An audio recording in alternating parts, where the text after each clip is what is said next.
Hello students, today in chapter motion part 2 we are going to discuss the different types of motion.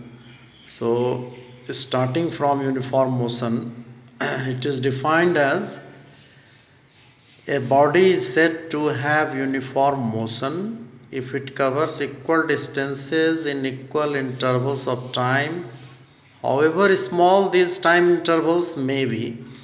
So, in this uniform motion, we see that body covers equal distances in equal intervals of time. So, that can be understood in this way. Suppose a body covers 1 meter in 1 second, 2 meter in 2 seconds, 3 meter in 3 seconds, 4 meter in 4 seconds, 5 meter in 5 seconds. So, the time interval between 1 and 2 second is 1 second. 2 minus 1, it is 1 second. And what is the distance traveled in this interval of time? 2 minus 1, 1 meter. Similarly, we can see the time interval between 2 second and 3 second is 1 second. Between 3 and 4 is 1 second. Between 4 and 5 it is 1 second. So, this is the equal intervals of time. In these equal intervals of time, we see that body covers 1 meter. So, body covers equal distances in equal intervals of time. Then this motion is called the uniform motion. In non-uniform motion, what happens in non-uniform motion? In non-uniform motion, a body is said to have non-uniform motion if it covers unequal distances in equal intervals of time. However small these intervals of time may be. So you can see over here, body covers 20 kilometer in 1 hour. It covers 50 kilometer in 2 hours, 90 kilometer in 3 hours, and 150 kilometer in 4 hours. So this is the interval of time, and the interval of time is same, that is 1 hour. So equal interval of time, which is 1 hour. In each and every 1 hour, the body covers unequal distances. In 1 hour, first 1 hour it covers, in this interval of time body covers 30 kilometer, and in this interval of time it is covering 40 kilometer, and finally it is 60 kilometer. So the distance traveled is not equal, but the time interval is same, but distance traveled is not same. So such type of motion in which body covers unequal distances in equal intervals of time, such type of motion is called non-uniform motion. Next term is speed.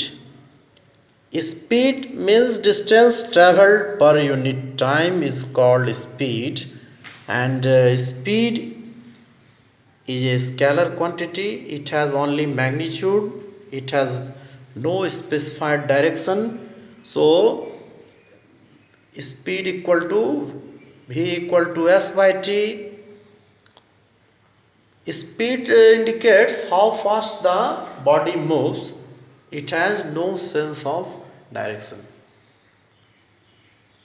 Now uniform speed, which is also known as constant speed. So how can we say the body has uniform speed?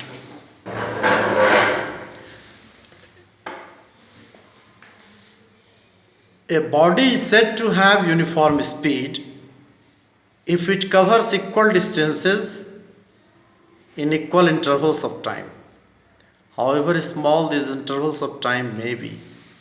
So in this case it is very similar to uniform motion. In non-uniform speed, what happens? A body is said to have non-uniform speed if it covers unequal distances in equal intervals of time, however small these intervals of time may be. Let us take some examples of non-uniform speed: cycling and walking. Walking is an example of non-uniform speed. Cycling is also, because in these two cases unequal distances are covered. That is, they are practically non-uniform motion.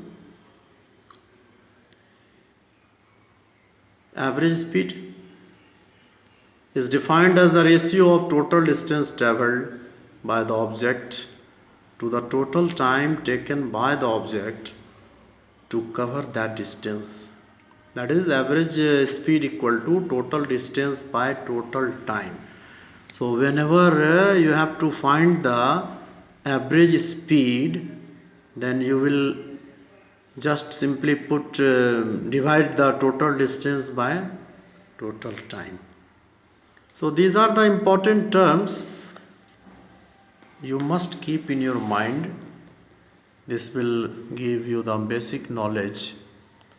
Now the instantaneous speed. Instantaneous means the speed of the body at any instant of time is called the instantaneous speed. In a vehicle, a speedometer is fitted that gives the instantaneous value of speed of the vehicle. So we can say that speedometer measures the instantaneous speed. Velocity. Velocity is defined as displacement per unit time of an object is called velocity. Velocity is displacement by time, where v equal to s by t, and v indicates the velocity, s indicates the displacement, and t indicates the time. SI unit of velocity is meter per second. It is very similar to speed. It is a vector quantity because it has magnitude as well as direction both. Uniform.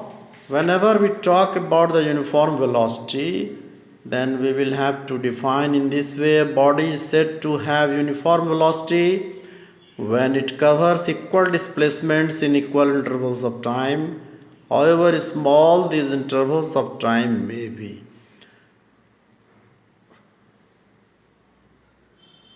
Intervals of time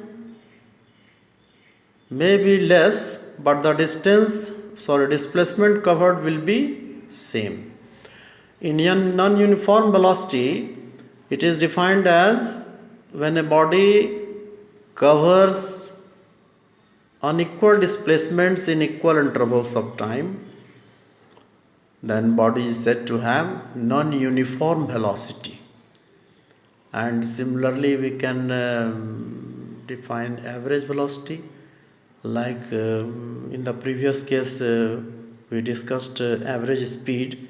In the same way, we can define average velocity. The main difference is that we consider total displacement in this case.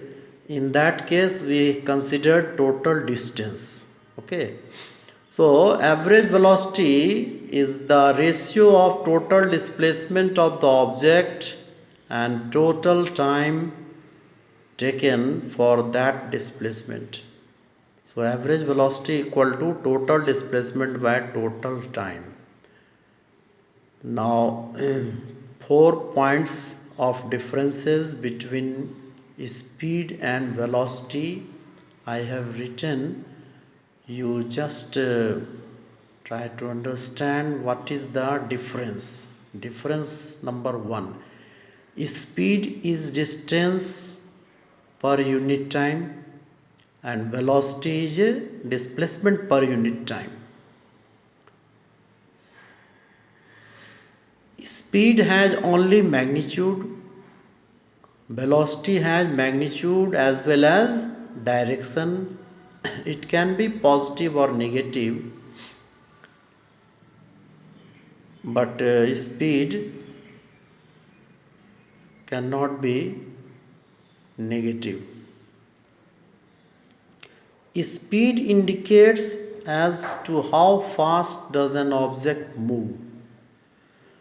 Velocity indicates fastness as well as direction of motion.